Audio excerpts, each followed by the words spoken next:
उन्होंने जिस तरीके की बयानबाजी हमारी राष्ट्रीय नेता श्रीमती सोनिया गांधी जी के बारे में करी है, केंद्र से जो हिमाचल को पैसा आ रहा है वो सोनिया गांधी जी को दिया जाता है। इलिटरेट व्यक्ति, अनपढ़ व्यक्ति भी इस तरीके की बातें नहीं करेगा।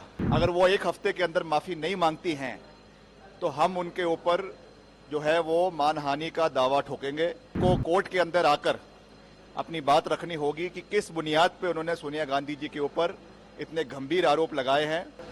देखिए, बतौर सांसद हम कंगना जी का सम्मान करते हैं क्योंकि वो एक चुनी हुई प्रतिनिधि है, मगर उन्होंने जिस तरीके की बयानबाजी हमारी राष्ट्रीय नेता श्रीमती सोनिया गांधी जी के बारे में करी है, ये बहुत दुर्भाग्यपूर्ण है। और जिस तरीके की उन्होंने बात कही कि हिमाचल का जो सहयोग है, जो पैसा है, केंद्र से जो हिमाचल को पैसा आ रहा है वो सोनिया गांधी जी को दिया जाता है।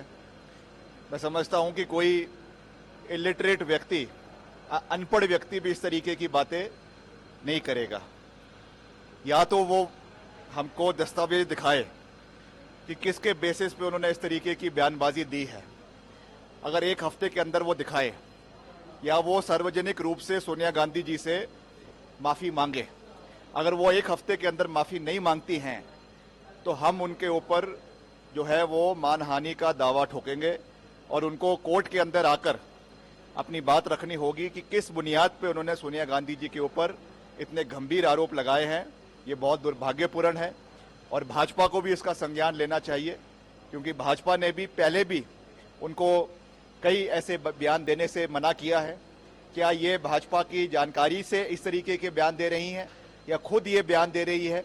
इसका संज्ञान भी भारतीय जनता पार्टी को लेना चाहिए। इसके अलावा आपने वोट की बात की, चेंजिंग करने की बात की, किस तरह की चेंजिंग करने की बात? नहीं, मैंने ये कहा है कि जितने भी संगठन हैं, जितने भी संस्थान हैं, उनके अंदर समय के ऊपर रिफॉर्म्स आने चाहिए, क्योंकि जिस तरीके से प्रदेश के अंदर एक माहौल बना है उसको ठीक करना हम सबका दायित्व है और उसके लिए हम पूरा प्रयास कर रहे हैं। मैंने विधानसभा के अंदर भी कहा कि सब चीज़ें कानून के दायरे में रहकर ही होगी, मगर प्रदेश के लोगों की जो एक कहीं ना कहीं कई प्रश्न उठाए जा रहे हैं, उसके लिए पारदर्शिता लाना, ट्रांसपेरेंसी लाना हर संगठन के अंदर, हर बॉडी के अंदर, हर रिलीजियस बॉडी के अंदर बहुत आवश्यक होता है।